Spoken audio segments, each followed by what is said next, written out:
Recording in progress.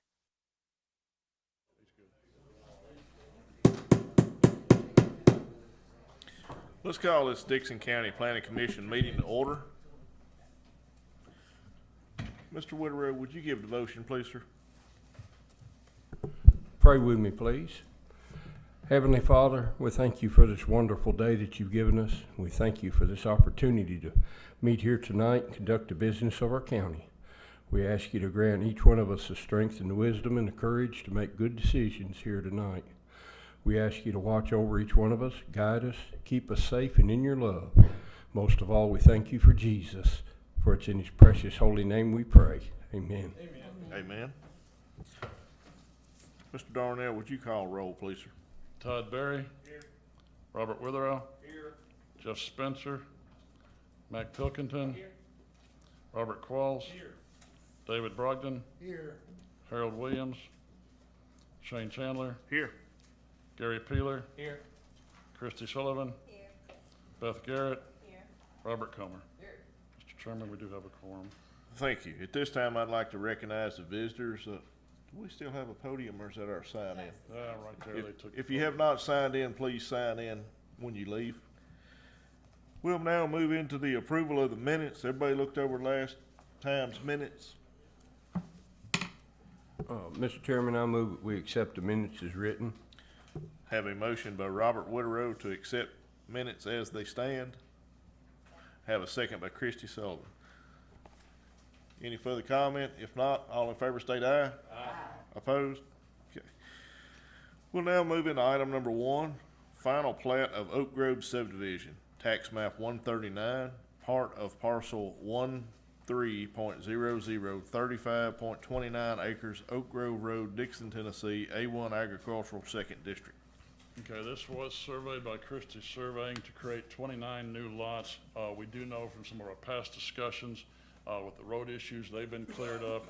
And we also know that the sureties for the water line extension and the 3 new fire hydrants have been paid in advance. Mr. Collins? Okay, we've discussed this in great length at the preliminary plat level, and it sounds as though the comments that were raised have been since addressed. The only thing that the planner sees with this final plat is just all the necessary signatures. Thank you, Mr. Collins. Mr. Chairman, I move that we approve the final plat of the Oak Grove subdivision with the necessary signatures. Okay, have a motion by Robert Whitterow to approve this with the necessary signatures. Do I have a second? Second. Have a second by Gary Peeler. Any further discussion? If not, all in favor state aye. Aye. Opposed? Passes. We'll move into item number 2, amended final plat for amended lot 19 of the Murrell Acre Subdivision, Section B, tax map 145, parcels 16.40 and 16.41, 1.15 acres, Biff Road, Monaco, Tennessee, R1 Residential 6th District. Okay, this was surveyed by Christie Surveying, combining lot 19 and lot 20 of Murrell Acres, Section B. If you remember, the original plat on Section B was approved and recorded back in March of 2021. The new lot 19 will be 1.15 acres, with lot 20 being totally eliminated. Mr. Collins? Okay, in looking at this request, Lot 19 is currently has a single-family dwelling and accessory structure, so it is a developed lot. Lot 20 being combined with it, staff doesn't have any reservations with that amendment. The only thing missing lacking on the plat is just all the necessary signatures. Yeah, thank you, Mr. Collins. Mr. Brogdon? I'd move to approve this and require the signatures as staff has indicated. Have a motion to approve with the necessary signatures by David Brogdon. Have a second by Christy Sullivan. Any further discussion? If not, all those in favor state aye. Aye. Opposed? Passes. Okay, item number 3 is the vacation for Lot 2 of the Russell subdivision, tax map 074, parcel 1602, 1.83 acres, Ridge Road, Dixon, Tennessee, A1 Agriculture, 1st District. Okay, this is a request by the applicant to vacate Lot 2 of the Russell subdivision. This was approved and recorded in November of 2008. The intent, once vacated, is to combine it with parcel 1403, which is 9.21 acres, and then divide it into 2 tracts, each over 5 acres. As you'll see, there is an easement that goes through Lot 1. This will remain for legal access to the one parcel on the top. Mr. Collins? Okay, with this plat, I think, you know, one of the comments I had regarding the 50 feet wide access easement through Lot 1, that's, you know, I feel like that's just a for your information type of comment, so I don't have much to say other than that. As far as this vacated plat, the only things lacking, of course, you know, just having all the necessary signatures on it. 2 recommendations, one being an addition of the signature line for the owner of Lot 1, since they're part of the original Russell subdivision. Lots, you know, since it was Lot 1 and Lot 2, that's part of the recorded plat, that it is recommended that the owner of Lot 1 be added to this. And of course, with you know, their property is encompassed by this you know, access easement, so I feel like that it's justifiable to you know, add that their signature to this. The other recommendation would be just an addition of a ditching note to Lot 10, to note number 10 for the driveway culverting. That's a trend that we're trying to stay consistent with. That's all the comments I got. Thank you, Mr. Collins. Mr. Chairman, I have a total nitpick, but I think it might be worth picking. Yes, sir. The Proceed. spelling of the word principal in principal structure is the incorrect spelling of that word for this context. And since I love a good, pure public document, I wanted to bring that up. And also, I don't want anybody to think I don't pay attention.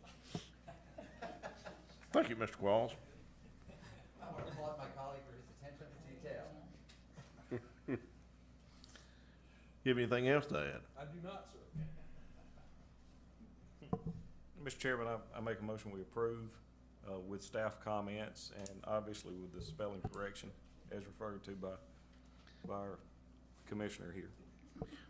Okay, have a motion to approve with the amended staff comments, the signatures, and the culvert. Was that right? Yes. And by Todd Berry, and the spell check, of course. Do I have a second? A second by Robert Witterow. Any further discussion? If not, all those in favor state aye. Aye. Opposed? All right. We'll now move to item number 4, the amended final plat for Heritage Hills Estates subdivisions lots 7 and 9, tax map 131, parcels 21.40 and 21.42, 6.17 acres, Luther Lane, Burns, Tennessee, A1 Agriculture, 6th District. Okay, this was surveyed by XL Land Company, amending the property lines of Lot 7 and Lot 9 of the Heritage Hills subdivision. This was approved and recorded back in August of 2010. Lot 7 would go from 2.35 to 2.63 acres, and Lot 9 would go from 3.80 down to 3.53. Mr. Collins? With you know, with this amended plat, I took a look at 2 things. One, does Lot 9 have legal access? And of course, as depicted on the amended plat, it does show a 50 feet wide ingress and egress easement for access. the lot still does have a direct abutment, by the way this is crafted. It's, abuts the end of Luther Lane, so it's nearly identical to the 2010 lot design. It's just a little bit of a modification. The only other thing that I asked for confirmation on was it looks like that the subsurface system, the septic system for Lot 9, that hashed area looks very close to the property line, with this lot line adjustment. So it seems very close to call, at least by using my measurements. So I asked for this that this be confirmed that the distance of which is a minimum setback of 10 feet from the property line complies with the TDEC standard. So other than that, it's just the lack of all necessary signatures. Thank you, Mr. Collins. It is. Can we address that? Yes, if you would. TDEC has approved it, we've added the 10 foot to that offset, and it's been added to the northwest portion of that soil area. Thank you, Mr. Murrell. It will be corrected on the, It's already corrected. okay, It's already been approved by TDEC. okay. So on the plat that will be recorded, it's already, that's good. Based on the confirmation and the, is it still showing the lack of signatures? Is that, Yes.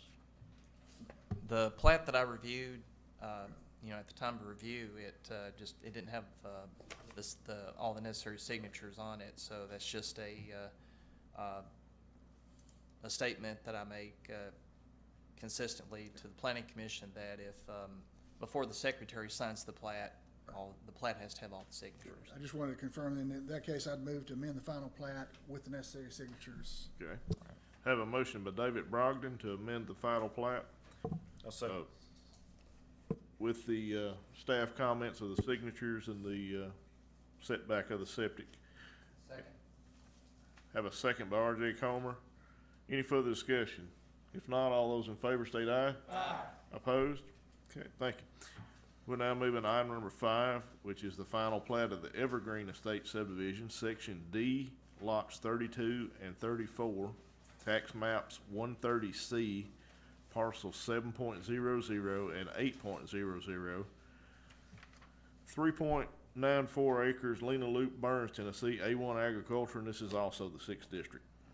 Okay, this was also surveyed by XL Land Company, amending the property lines of Lot 32 and 34 of Evergreen Estates, Section D. This was originally approved and recorded in April of 2006. Lot 32 will go from 2.15 down to 2.11 acres, and Lot 34 will increase from 1.81 to 1.83 acres. Mr. Collins? Okay, on this amended plat, there were several bullet items that I raised with this.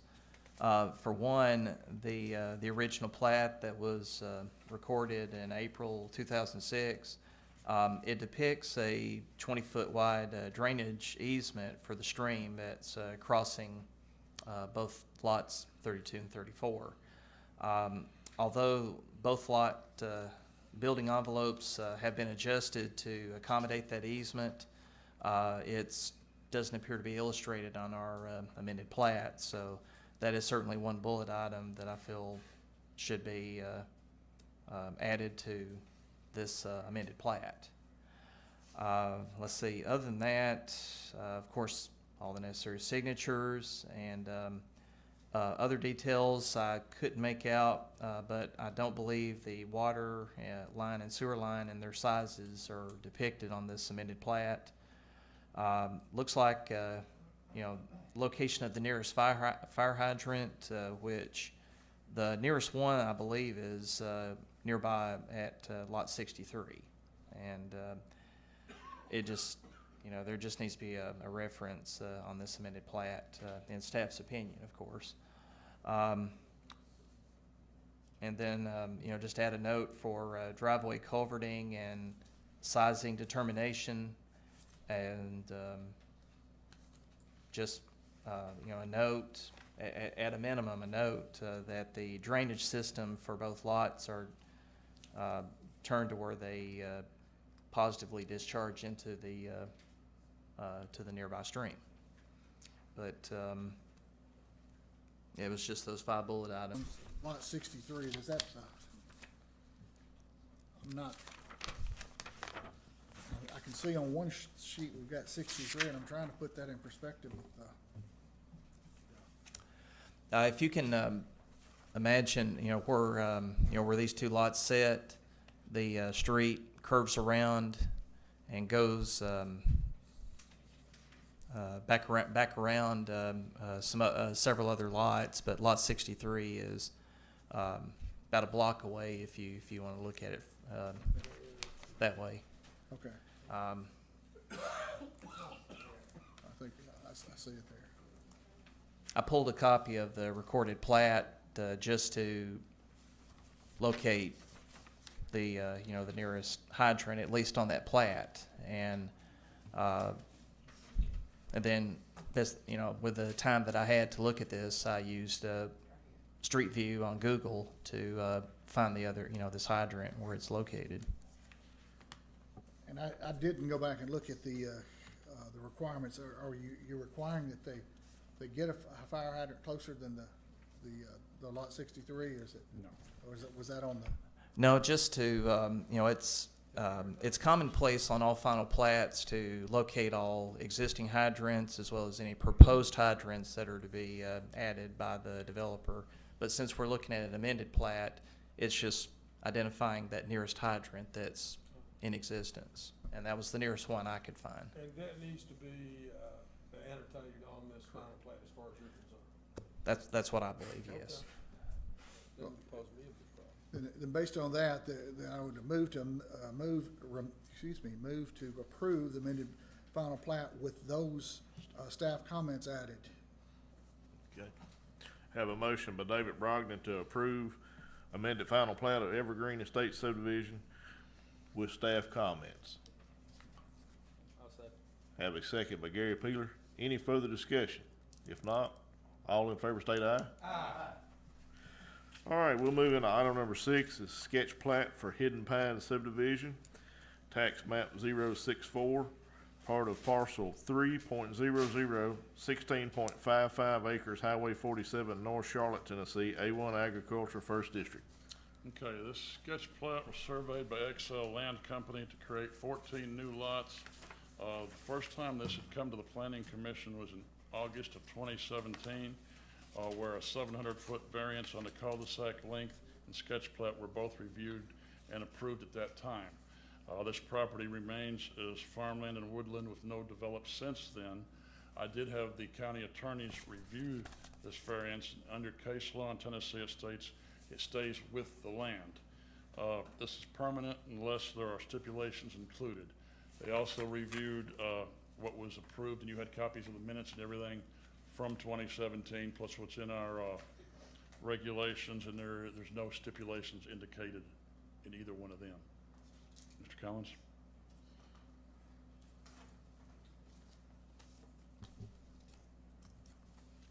Let's see.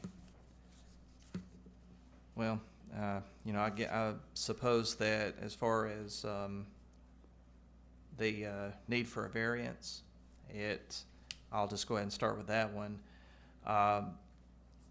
As it appeared to the information that I have, this was, of course, one of the few meetings that I missed. I did not attend this meeting, but I did review this and discussed it with Donnie Thiel, who was the director at that time.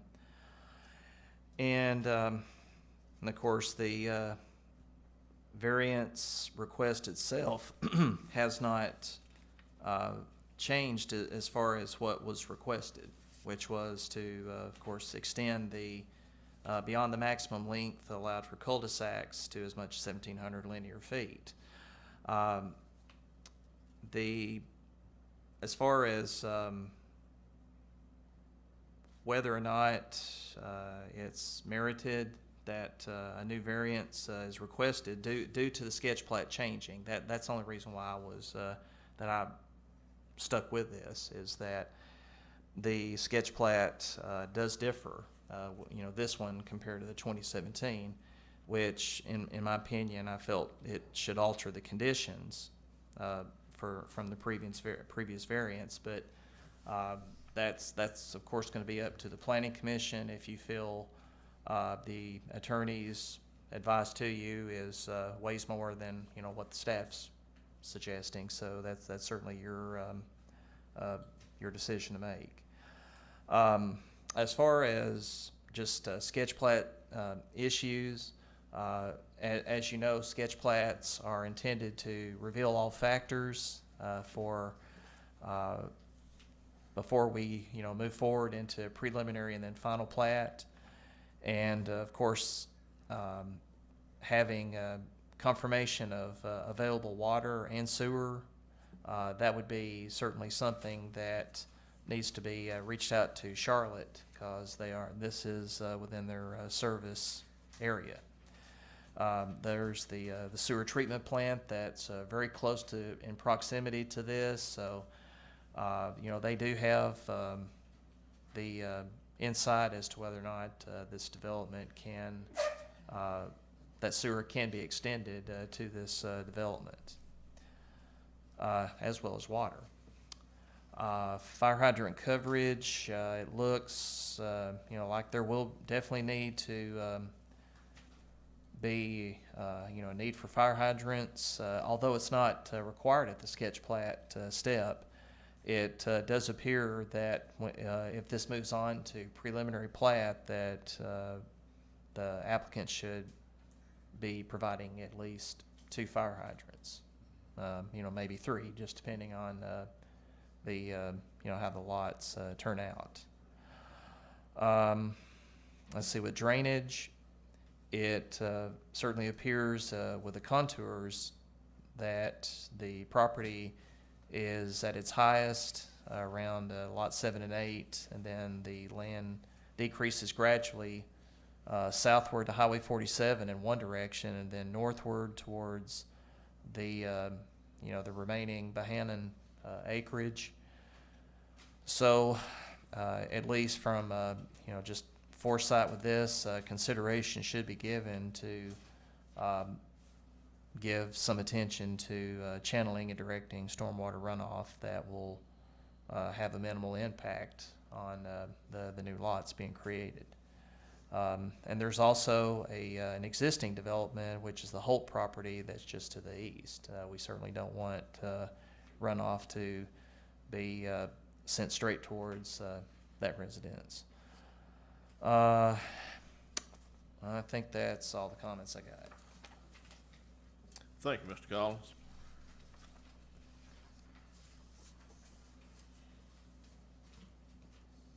I have a question. Yes, Mr. Coleman. Just on the variance for the road, I understand the sketch map has changed, but is the road still the same length that it was when it was approved as a variance? Yes. Has the length of the road changed in any way? It appears to be very minimal Okay. change. The reason I ask is that I think the issue about change affecting a variance is whether what the variance was granted for has changed. The variance was granted for a cul-de-sac more than 1,000 feet to 1,700 feet. That variance was approved. If we were seeing a dramatic change to that particular fact, I think our council would have come to a different conclusion, as would I. But it's the length of the road that's the germane fact, not the change to the sketch plat around it. So for that reason, I'm in agreement with our county council that the variance, I think, is still solid, and our focus on this sketch plat should be on the other matters. Thank you, Mr. Coleman. Mr. Chairman, I would concur. I know this is my motion. Hard to believe this was 4 years ago. But I feel that this does lend to giving this property its best and highest use. The circumstances of the land forms, nothing about the facts and evidence in August of 2017 are different here in October of 2021. And I don't see the road shouldn't be interpreted as an issue, because in my mind, it's not. Would you like to put that in the form of a motion? Do we need a motion to approve that separately and say it's the sense of the commission that all the reasons the variance was valid in August of 2017 are still valid today? No, I don't think so. I think, I don't either, really, but if you need that motion, I'll make it. No, this is just a sketch plat. That was just, you know, that, they did the research on it, and that's what they're, yeah. So really, there's no action needs to be No. taken at this No. time, No, not until it comes as a other preliminary. than to inform our developers that they need to go ahead with a preliminary. If you talk We to feel the- like we're, Yeah. I think, Ron, I think we're good, you know, Because I know if you run a preliminary and you don't act on it within a year, then you have to go back to Correct, the preliminary correct. stage. And I wanna make sure we were good to go ahead and go with this development. Appreciate that. Have you Do- talked to any of the city of Charlotte or anything? that- There is water and there's actually sewer out front, but I don't think Charlotte's gonna let us time with the sewer. that was my question. Yeah. If not, we just need a note from them one way or the other. It's very possible they'll tell you no. Yeah, we'll show the proper location on the preliminary plat. It's not an issue. So if the city of Charlotte will not allow you to hook to the sewer, which I think they should, but if they won't, just with your experience, do you think the lots are gonna change much with soil conditions? Cause I hadn't been out there, I don't, Had any preliminary soil work done, so. Okay. I don't know. They could very well end up changing. I know the developer would like to get it rezoned and pursue smaller lots, but he talked to Charlotte and they were, you know, amenable to, receptive to that. if you can I get, think it's cause it's a line that ties to high school. So Okay. they're worried about getting into that force line for the high school is what they're worried about. yeah, The Springwood's just right down the road. from us. yeah. any further discussion on this? All right. We'll now move into other business, which will be the public hearing for the amendment to the Dixon County subdivision regulations. Okay, the first one is section 2-103.1, application procedure and requirements, preliminary plats. Item 1 to change from 15 days to 30 days. That's the first item. Okay, do we have, anybody here to speak for or against this? Do we have anybody here to speak for or against this amendment? Third and final call, do we have anybody here to speak for or against this amendment? All right, we'll close that portion. Okay, the second one is section 2-104.1, application procedure and requirements for final plat, subdivision plats. Item 4 changes from 15 days to 30 days. Okay, do we have anybody here to speak for or against this amendment or change? Anybody here to speak for or against this? Third and final call, anybody here to speak for or against this? Move on to the next one. Okay, the third one is section 2-105.2, recording of plat. Add item number 4, the size of final Mylar plat needs to be 18 by 24 inch or less. And that was something that was requested by the registrar's office. Okay, once again, we have anybody here to speak for or against this? Anybody here to speak for or against this?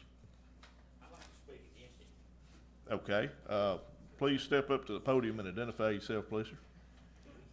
I'm Steve Murrell with Excel Land Company. It's being recorded, so if you'll get in that mic, please. I'm Steve Murrell with Excel Land Company.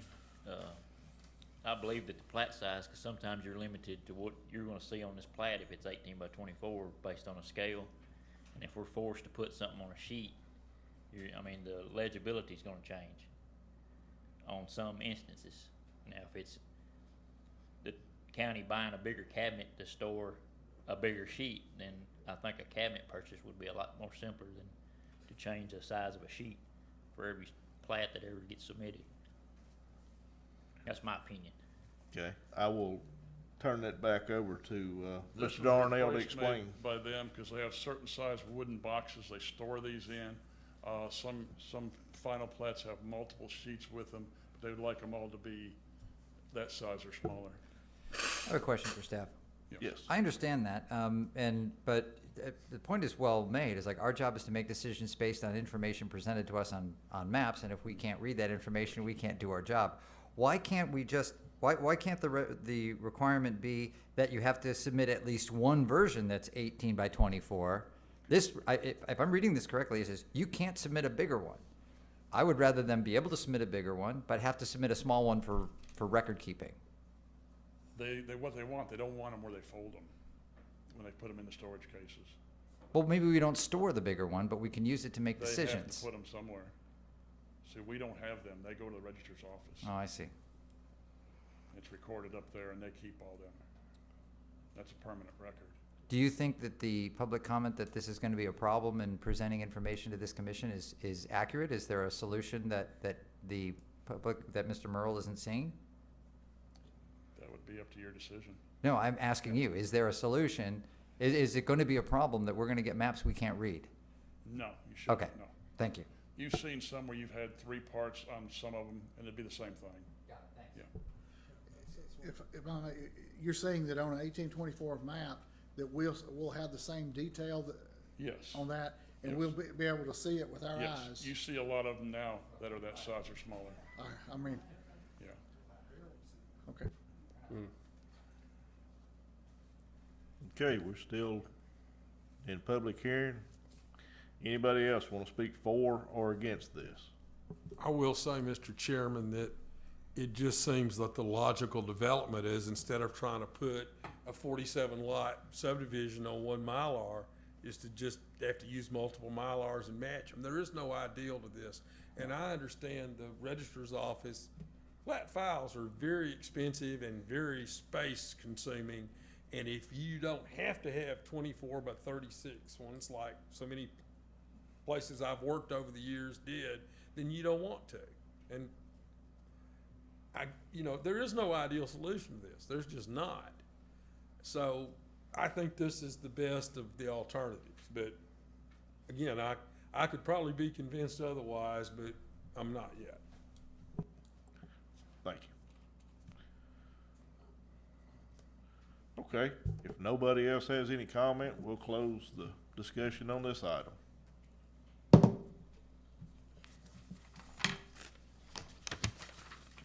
Okay, the next one is drainage system design, section 4, culverts and storm drains. This will change minimum length of culvert that's listed right now as 16 foot to 30 foot. This is something they've required for several years. This is just a change in the book itself. Okay. Anybody here to speak for or against this? I was under the impression that we could use 20 If foot. you put the cement bulkheads on it, If yes. you put, okay, well, that's what I did. I Is that- put a head is that wall. not correct? Yes. It's gonna be encased in concrete on Yes. both ends Oh, okay, so it needs to be on both ends now. Yes, Okay, for a 20-foot pipe. right. right, okay. Well, the one I did a few years ago, we put one head wall on the inlet side, so it wouldn't undermine. Now, before the highway department sign off on it, it's gotta be encased in concrete on both ends. 30-foot pipe does not. That's just, Okay, for a 20-foot pipe to ensure that it don't get damaged and it'll be too short for the driveway. right. Right. And the reason being in the book right now is 16, but the problem is they run over both ends of them and they get crushed and the county has to pay to replace them. No, the landlord has to go out there and straighten them up. Okay. Second call. Anybody else speak for or against? Third and final call. Anybody to speak for or against? We will close this portion. Okay, the next one is to end, at the end of section 4, we'll put specs in there on plastic culverts for the county highway department. They have approved them now. And there was a page you had received that told you what all the specs were on that. Okay. Anybody wish to speak for or against this? Anybody wish to speak for or against this? Yes, Mr. Pilkington. The state has done outlaw galvanized gutter, drainage anyway. It's gotta be all plastic now, so we might as well go that way. Okay. With plastic, not galvanized. Okay, Yeah, that's what this will do. Yeah. Okay, I'll do away with the, Well, okay. you can use either one, but at least you have your choice now. Well, we shouldn't have a choice because they got a choice up there in Dixon, it's all caved in on them. So, all them places up there working on now is You're galvanized still gutters. gonna have a choice at this point. Choice of galvanized or plastic. But the ones the county replace at some point will all be plastic. Eventually, we will Yep. be bought up. Okay. okay. Third and final call. Anybody else want to speak for or against this item? We'll close this one. Okay, and the last one is an addition to Article 4, requirements for improvements, reservations, and design, 4-103 streets, and this will be the new section entitled 4-103.112 traffic impact study requirements. You have a copy of what's in there that was in your packet. Okay. Anybody want to speak for or against this? Anyone to speak for or against this amendment or requirement? Third and final call. Anybody to speak for or against? We'll close this one. Okay, that's all of them. I don't know if you want to vote again on them or. Okay. That will conclude the public hearing on that. I would entertain a motion to accept all of them as a whole, or if you want to go back through one by one. Mr. Chairman, I would move that we accept these proposed changes and send them on. They've got to go to the county commission, correct? No. No, these are subdivision regulations only. Okay. Well, I move that we approve these revisions as a whole. Okay, have a motion by Robert Woodrow to approve these as a whole. Second. Have a second by R.J. Comer.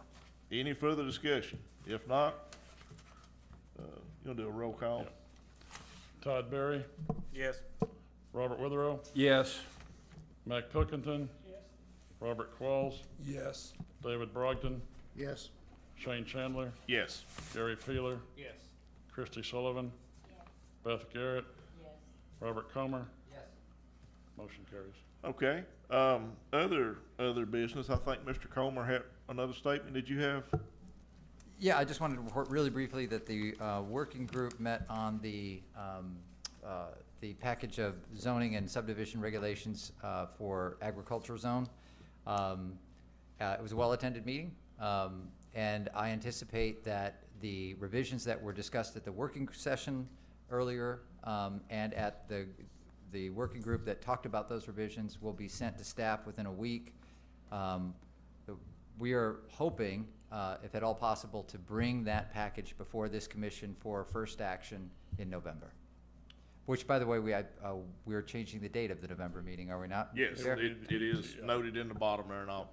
Our next schedule, if anybody else have any, yes, I've got two items, Mr. Chairman. One is because the Humphreys County Fair was canceled and all due to the flooding and all that, and I went around and raised a bunch of money and stuff for this thing. We are having the Fair on the Square in downtown Waverly this Saturday. The 4-H'ers and the FFA and all of the high school organizations are going to get to have their ham sales and all of that good stuff, and the agriculture displays and what have yous that would normally be at the fair. They are going to be there. There's going to be a bunch of stuff for the kids.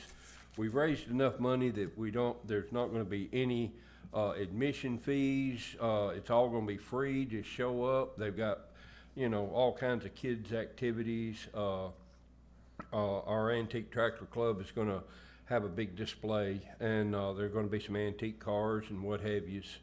So it's going to be a well worthwhile venture, and I would like, everyone, if you can attend, please do. thank you. Also, on another note, I was informed that I have a great grandson on the way. will be here in March. So, I'm getting old. All right. Anybody else have anything before we announce the next meeting? Next scheduled meeting will be Thursday, November the 18th. Due to a holiday, will be the third Thursday. Right, because the 11th, which would be the normal day, is Veterans Day and it's a federal holiday. Yes, Mr. Collins? Real quick, November 29th, we still have that pegged for our countywide training session from 5:30 to 9:30. Now, a couple of months ago, we had, it was mentioned that if we have a spike in COVID cases, that we may want to consider going virtual. There is a possibility that we could just play it by ear and see if we can still do this in person. There may be, members of our planning commissions that are being invited to this training session that may want to do the virtual, just due to their health and whatnot. So it's we're going to try to put this together to where we can do one of two things, or maybe the third option be meet in person and offer the virtual part and record it. There is the feature with virtual meetings that you can record the training session, and members that either couldn't meet in person, couldn't make that night to watch it live, there may be that option that they can watch it on their own schedule. So that is something that I'm going to try to facilitate and see if I can't make that happen. But we are still scheduled for Monday, November 29th, Bibb White Bluff Civic Center. And if we, we'll just have to see between now and, post Thanksgiving how this is going to play out. But we certainly want to, if we do the in-person, make sure that we get a good enough head count so that White Bluff can prepare and get enough of a meal and refreshments provided. So, but future's unknown. We'll just have to see between now and next month. Mr. Collins, one, thanks for coordinating this. I know it's like cats in a wheelbarrow, so I appreciate the work on that. Because it's the Monday following the Thanksgiving holiday, even without a pandemic, it might be best if we had both the attendees and maybe even the speakers the option to appear virtually or in person. I have a feeling that if it's only an in-person kind of thing on that particular day after that particular holiday, we're not gonna get the kind of turnout we need unless we give them the most wide array of ways to attend, just based on their schedules and where they might be at that time. Yeah, I certainly get that, and I've always taken delight in it being in October, but that's just the way the days played out this year, that October didn't present the fifth week to work with, so it was either September or November, and of course it's, September came too quick, so it was just an opportunity there. But we'll keep you posted, and if for those that may have foreseen difficulties with pulling up a Zoom, then we may have to work something out where attendees come here for and sit at a computer and watch the presentation. So, but we'll see. Motion to adjourn?